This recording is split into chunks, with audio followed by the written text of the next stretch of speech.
वामनावतार श्री हरि का यह 5वां अवतार है, आज की कड़ी का नायक। संभवामि युगे युगे की श्रृंखला की 6ठी कड़ी है यह, जहां हम सुन रहे हैं श्री हरि के दशावतार की काव्यात्मक प्रस्तुति। वामन अवतार में प्रभु का रूप एक छोटे से अंगुष्ठ समान बटुक यानी ब्राह्मण का है, जो मनुष्य जीवन की प्रथम स्थिति का भी परिचायक प्रतीत होता है। जैसे एक माँ के लिए उसका नन्हा सा बालक संपूर्ण त्रिलोक के समान होता है, उसी प्रकार धरती माँ का ये नन्हा बालक इतना विलक्षण है कि उसके चरणों में संपूर्ण सृष्टि बसती है। और तो और वह मानव जाति के आदिकाल का वो बौना स्वरूप सा भी प्रतीत होता है, जब मनुष्य पूर्णतः विकसित नहीं हुआ था।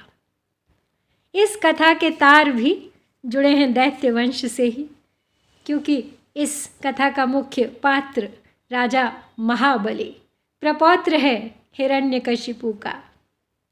प्रहलाद के पुत्र विरोचन का पुत्र है राजा बलि।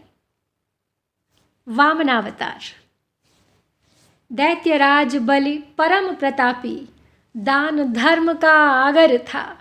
रिद्धि सिद्धि सहयोगिनियाँ थीं, विस्तृत साम्राज्य सागर था। धीर गंभीर पौत्र प्रहलाद, चरित्र द्युति से युक्त, त्रिलोक उसके अधीन थे। शत सूर्य जैसा था प्रदीप्त। सभी देवगण स्वर्ग छोड़ सेवा करते थे बलि सदन में। फिर एक दिवस जाकर गुहार श्री हरि से की, हाथ जोड़ भर नीर नयन में। हे प्रभु, सदा ही आप व्यस्त रहते हैं देवों के हितार्थ। फिर क्यों दुख संकट तिमिर घिरा, उद्धार न क्यों करते कृतार्थ। वंदन पूजार्चन सब बंद हुआ, पाते अब नहीं यज्ञ का भाग। शिशिर से भ्रमित भ्रमर जैसे, ढूंढे कोटर बिसरे सब रंग राग।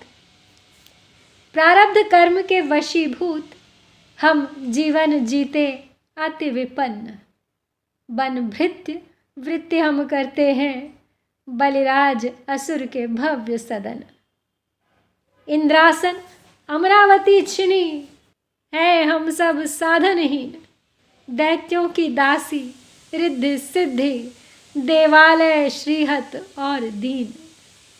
श्री हरि सुन चिंता मग्न हुए, नीलोत्पल नयनों से निहार।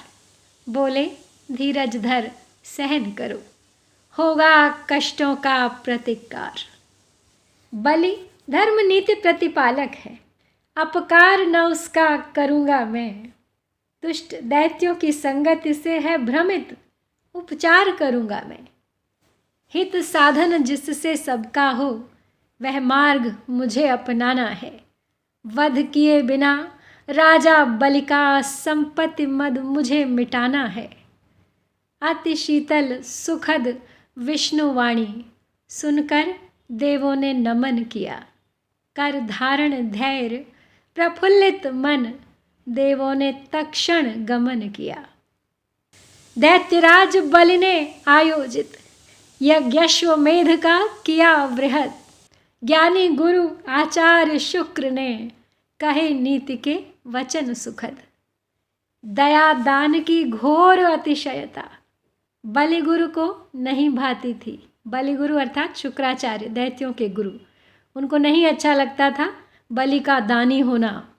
धन संपदा नाश की चिंता प्रतिपल उन्हें सताती थी।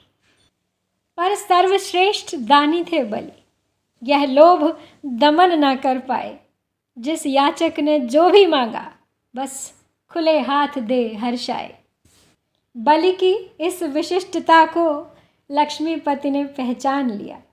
बस वामन बटुक का रूप धरा और असुर लोक प्रस्थान किया। बलि बैठे थे यज्ञशाला में, ऋषि मुनियों के संग यज्ञरत।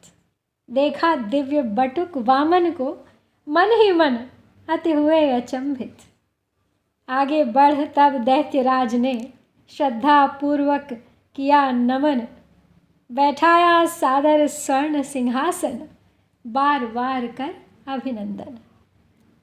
अति हर्षित मन राजा बलि के, करबद्ध हो किया नम्र निवेदन। हे विप्र, पुण्य का फल है ये, जो मिला आपका दिव्य दर्शन। जो भी रुचिकर लगे आपको, जिससे हो संतुष्टि महात्मन, धन संपदा प्राण भी चाहें, ना दे है सर्वस्व समर्पण। सुनकर यह आत्ममुग्ध वाणी, आया प्रभु मुख पर हास्य उभर। बोले नृप तुम दानी महान, तब दर्शन है अति सुखकर। कुछ भी अदेय यदि नहीं तुम्हें, धरती का मात्र 3 पग दो। मैं होऊंगा इससे कृतार्थ, मेरी अति लघु झोली भर दो। हतोत्साह से भरे नृपति, बटु की याचना सुनी अद्भुत। दाता के यश को लघु करती, यह मांग लगी मन को सीमित। बोले हे बटु यह क्या मांगा, मेरा जो कुछ है सब ले लो। तब दिव्य दरस से बड़ा नहीं, त्रैलोक्य राज्य चाहे ले लो। हे राजन मैं कृतकृत्य हुआ तेरी इस दानशीलता से, पर मुझे 3 पग भू इप्सित, इससे ज़्यादा नहीं चाहिए। पर मुझे 3 पग भू इप्सित, 2 यदि दे सको सहजता से। है सहज स्वीकृत यह दान मुझे, हे विप्र प्रवर कृतार्थ करो। जैसे और जहाँ अभिप्सित हो, पग धरो धरा परमार्थ करो। असुर राज की वाणी सुन, प्रभु वामन वृहदाकार हुए। धरती कांपी ब्रह्मांड हिला, दिश दिश गुंजित हुंकार हुए। त्रैलोक्य एक पग में मापा, सर्वस्व त्याग बलि खड़े रहे। ले लो यह तन भी नारायण, अगला पग तब अब यहीं पड़े। अपना शीश झुका दिया उनके आगे। एक पग में धरती नाप ली और एक में संपूर्ण आकाश। और अब जब कुछ न रहा देने को बलि के पास, तो बोले ले लो यह तन भी नारायण, अगला पग तब अब यहीं पड़े। अभिभूत हुए त्रिलोकनाथ, असुर राज का देख त्याग। भेजा उनको पाताल लोक, देवों ने छेड़ा मधुर राग। तो पाताल लोक में उनको स्थान दे दिया रहने के लिए। लेकिन पाताल में जाते जाते भी श्रीहरि से वरदान मांग ही लिया राजा बलि ने उनके रक्षण का। तो पाताल लोक में रहते हैं बलि, और विष्णु उनकी रक्षा करते हैं उनके द्वारपाल बनकर। वर्ष में एक बार आते हैं और केरल में इसी अवसर पर ओणम का पर्व मनाया जाता है। जैसे दिवाली मनाई जाती है, ठीक उसी प्रकार राजा बलि का ओणम पर पृथ्वी पर स्वागत किया जाता है। ये भी कहा जाता है कि रक्षाबंधन से धनतेरस तक देवी लक्ष्मी उन्हीं के साथ वहीं पाताल लोक में निवास करती हैं। तो यह थी वामन अवतार की कथा। अब अगले अवतार में देखते हैं किस पर चलता है प्रभु का कुठार, क्योंकि आने वाला है परशुराम अवतार। जय श्री हरि, जय भारत।